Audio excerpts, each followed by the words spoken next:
20.8% of Nigerians go once or twice in a year without food.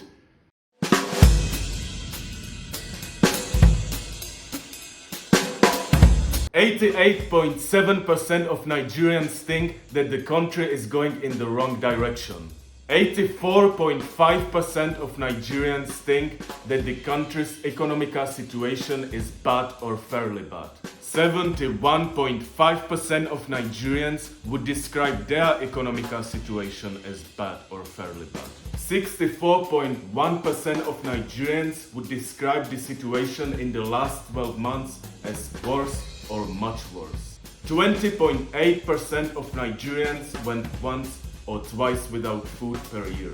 34% several times, 19.9% many times, and 9% always. 77% of Nigerians are not satisfied or not satisfied at all with the democracy in Nigeria. 71.5% have not at all or just a little trust for the president. And for me, Nigeria needs urgent transition from being a highly insecure country to a secure country, from a disunited country to a united country, from corruption to a transparent country,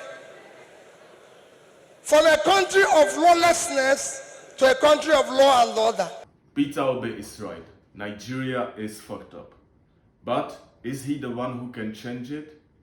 Nigeria will hold the presidential elections 25th of January. Let's take a look at that. Nigerian Macron, leader of the youth, social media sensation, those are the attributes given to the presidential candidate Peter Obi by the public and by the media. Not only him being originally a banker as Macron, but being a part of a newly established party, the Labour Party, and having the anti-corruption goals. He truly has a big boss amongst the young people, usually living in the bigger cities. Seems like he is stealing a job from our guy Omoyele Sowore, who is trying to revolutionize the youth for some time now, but not very successfully though. But for real now. Getting a recognition as a politician who isn't old, grey-haired, slowly talking, not affiliated with any of the two major parties, APC, All Progressive Congress, and PDP, People's Democratic Party, is hard. However, Peter Obi was able to do it in a relatively short period. At least he has some recognition though. He used to be the governor of Anambra State, Nigerian state in the southeast. He has been the member of the PDP and two parties before that. So he did a little bit of the real politics. But what is the real deal are the circumstances that could actually help him. That is that Nigeria has 10.5 million more voters. 84% of them are people that are under 34 years old. Group of voters dissatisfied with the current situation. Millions of the youth are demonstrating in many various states in Nigeria to show the support for the presidential candidate Peter Obi. And according to a political scientist that we talked to from the University of Nigeria, Nsukka, Michael Ugwueze, Obi really has some positive outcomes from his past as the governor, many of which are verifiable. According to Ugwueze, he is able to enforce the changes he is promoting without a doubt. I even found a study that analyzed a good leadership in Nigeria, and Obi's governing was given as an example. But let me stop for a bit glorifying this guy. That is not the purpose here, and let's focus on the negative side of this presidential candidate. I joked about Sowore earlier, but he truly did fight against the system earlier than Obi, so that made me think what he actually thinks of Obi as someone who promotes similar agenda. And well, they are competing, so the result is not positive.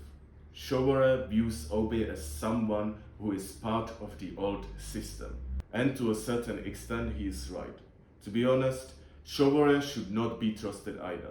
They are at the end of the day politicians who have their own interests and who are more or less emerging in a corrupted environment where cultists and mafia are directly connected. However, Showore was a pure activist, even persecuted by the state on multiple occasions.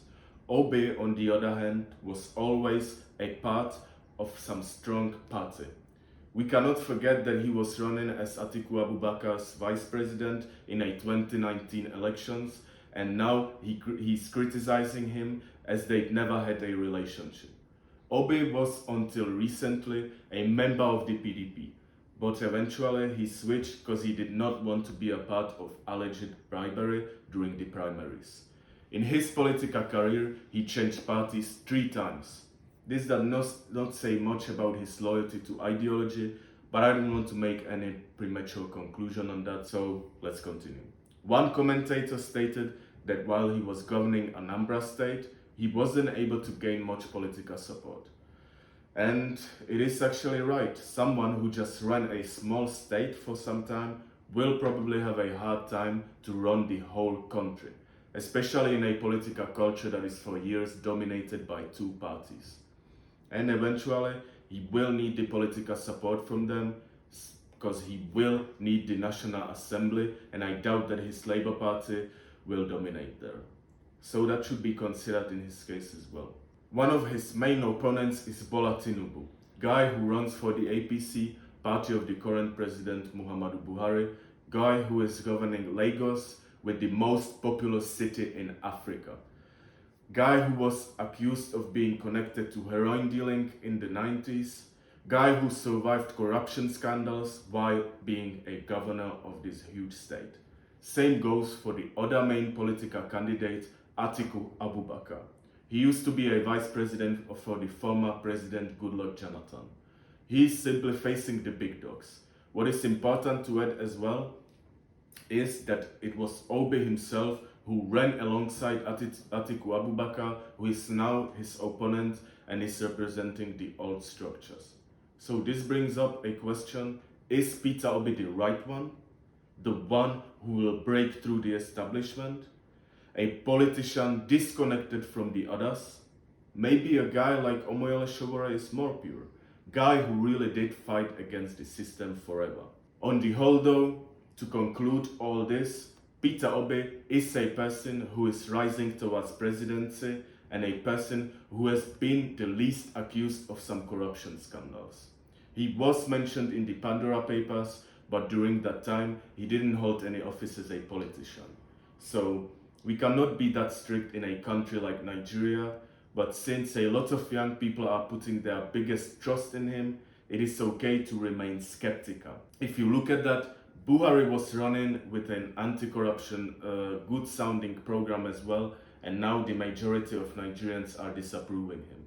It is easy to fall for strong leaders that can talk well.